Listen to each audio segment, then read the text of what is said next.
Régulièrement, je m'en vais à Afriland First Bank, parfois pour effectuer des retraits. Et il y a une agence de Afriland qui est à la retraite où j'ai trouvé un monsieur qui est exceptionnel. Le monsieur, en fait, il est à la banque. Il est très bien habillé, bien brandé. Quand vous entrez, il vous dit « Bonjour monsieur, comment vous allez ?» Quand c'est la première fois. Quand vous venez la deuxième fois, il dit « Bonjour monsieur Numbissier, comment vous allez depuis la dernière fois ?» Ça a changé. Il vient d'adapter son discours et il vient de le personnaliser. Comme je l'ai expliqué tout à l'heure, le service après-vente, c'est la personnalisation. C'est ça qui permet de faire comprendre au client que vous vous adressez spécifiquement à lui et que vous allez lui apporter des solutions qui lui sont spécifiques.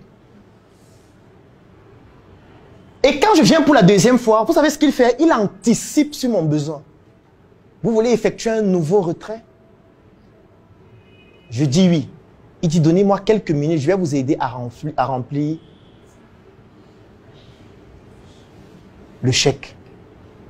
Il s'en va rapidement, il prend le chèque. Il remplit sans demander mon avis. Le seul truc qu'il me demande, c'est le montant et de signer. Il a déjà mon nom. Il a déjà le numéro de mon compte. Il a déjà les informations de ma carte à mettre derrière. Et tout ce qu'il demande, c'est juste de signer et de mettre le montant. Dès que je signe et je mets le montant, il va lui-même à la caisse. Il fait comprendre à la dame qui est à la caisse qu'en fait, c'est monsieur Numbissier de la dernière fois. Voici son chéquier. Il me dit, monsieur, vous pouvez vous installer, je vous sers un café. J'ai dit, mon type, mon type. Mais bien sûr, mais bien sûr.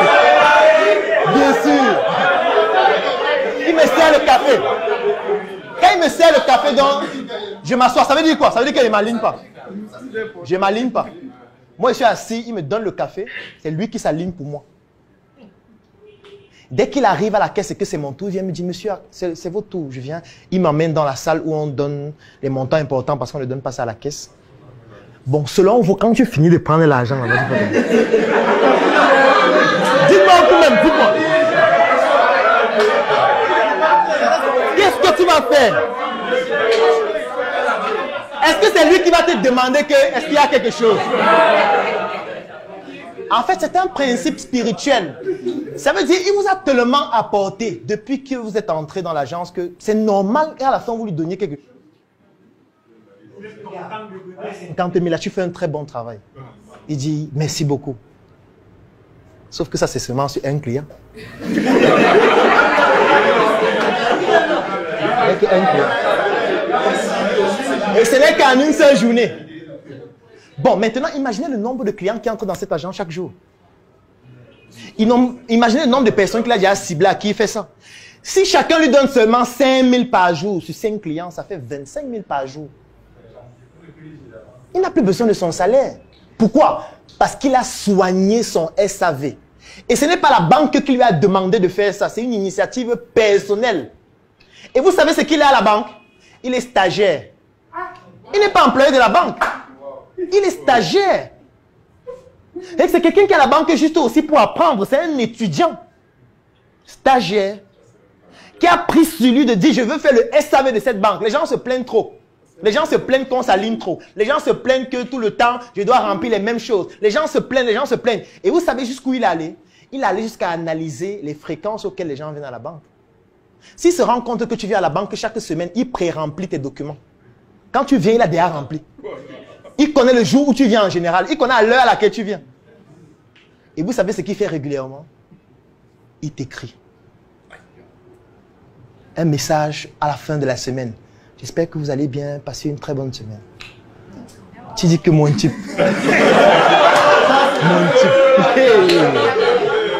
Qu'est-ce qu'on peut faire pour toi? Dis-moi un peu ce qu'on peut faire pour toi. C'est toi maintenant qui lui poses la question. Qu'est-ce qu'on peut faire pour t'aider? En fait, c'est ça le SAV. Le SAV, c'est pour quelqu'un qui est intéressé par la vente. En fait, il doit laisser la vente aux autres et se concentrer plutôt sur le SAV. Parce que vendre, ce n'est pas très compliqué. Et je l'ai expliqué au début. Le SAV, c'est un tunnel sans fin. Il n'y a pas de fin dans le SAV. C'est un tunnel dans lequel tu peux prendre quelqu'un qui a payé 10 000 pour devenir vendeur. Tu le pousses à effectuer des investissements de 20 millions. Oui, ça s'est déjà fait. Ça se fait. Il était venu juste pour devenir vendeur. Mais tellement le SAV a été soigné par vous au point où il se retrouve en train d'acheter des produits de 1 million. 5 millions. Il se retrouve en train d'investir dans un projet. Il se retrouve en train de s'impliquer lui-même dans les projets en fonction de sa compétence. Il se retrouve en train de vous inviter, de vous recommander à d'autres personnes. Juste parce que le SAV est soigné. C'est tout. En fait, dans nos entreprises, on dépense trop pour prospecter. On dépense trop pour trouver les prospects. Que ce soit en ayant les commerciaux sur le terrain, en produisant des contenus en ligne, en envoyant les influenceurs qui vont communiquer sur ce qu'on fait, en mettant les affiches publicitaires partout, en passant à la télé, en passant à la radio. On fait tout au quotidien pour avoir des prospects. Après, lorsqu'on a souffert autant, on prend ces prospects, on essaye de convertir une partie en clients. Parfois, on a des taux de conversion de 10%, 15%, 20%, 30%. Et lorsqu'on finit d'avoir ces clients, on les considère comme des numéros. C'est une bêtise.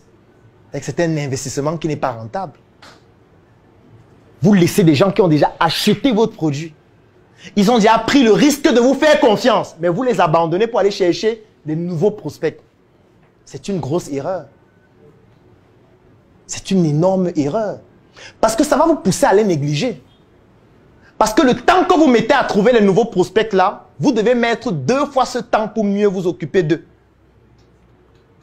Parce qu'eux, ils ont déjà pris le risque que ceux que vous êtes en train de rechercher n'essayent même pas de prendre parce qu'ils veulent d'abord analyser plusieurs avis avant de se décider. Eux, ils se sont déjà décidés en payant. Et vous cherchez quoi d'autre ailleurs? Vous devez juste apprendre à d'autres personnes comment chercher cette nouvelle personne que vous devez avoir comme prospect. Et vous concentrez sur ce que vous avez déjà converti. Parce que eux, ils ont déjà pris le risque de vous faire confiance. Et c'est ça qui est plus difficile. C'est ça qui est plus difficile. Le SAV, c'est un outil de performance extrêmement puissant. L'avantage que nous avons, c'est que nous sommes dans un environnement où tout le monde néglige le SAV. Tout le monde, dans n'importe quel domaine, on néglige le SAV. Il y a des entreprises où le SAV n'existe pas. Il y a des entreprises qui estiment qu'elles vendent tellement au point où elles n'ont pas besoin de faire le SAV. Il y a des entreprises qui estiment qu'elles ont trop de clients. À quoi ça sert de faire le SAV alors qu'on a 1000 clients par jour? Si vous êtes seulement 20 à vous plaindre, on s'en fout, on va gérer les autres. C'est donc une énorme niche de trouver une structure qui soigne son SAV. Au début, peut-être ce sera difficile. Mais au fur et à mesure, les gens comprendront que là-bas, c'est extrêmement pointu. On traite des gens comme des humains et non comme des numéros. Vous connaissez quelle entreprise qui soigne son SAV ici? Très peu. Très peu. J'offre 3 mois d'accompagnement sur mesure gratuitement à tous les membres de la Startup Academy. La Startup Academy, c'est cette initiative qui a vu le jour en 2016 et qui est basée sur un trépied que nous appelons le trépied idéologique qui comporte la sensibilisation en ce qui concerne l'entrepreneuriat, la formation sur tous les métiers et les secteurs d'activité qui tournent autour des opportunités d'affaires et enfin l'investissement dans des projets. Que vous soyez un débutant, un étudiant, un entrepreneur ou alors toute personne qui est intéressée par les affaires, durant cet accompagnement qui va durer 3 mois et qui est entièrement gratuit, vous allez bénéficier de notre retour d'expérience, de notre visibilité et surtout de nos stratégies qui vont permettre à votre projet de pouvoir décoller. Je vais laisser un lien dans la description de cette vidéo et en commentaire. Vous cliquez dessus, vous remplissez le formulaire pour pouvoir bénéficier en exclusivité de cet accompagnement gratuit sur mesure par rapport à votre activité qui va durer 3 mois. Rendez-vous à la Startup Academy.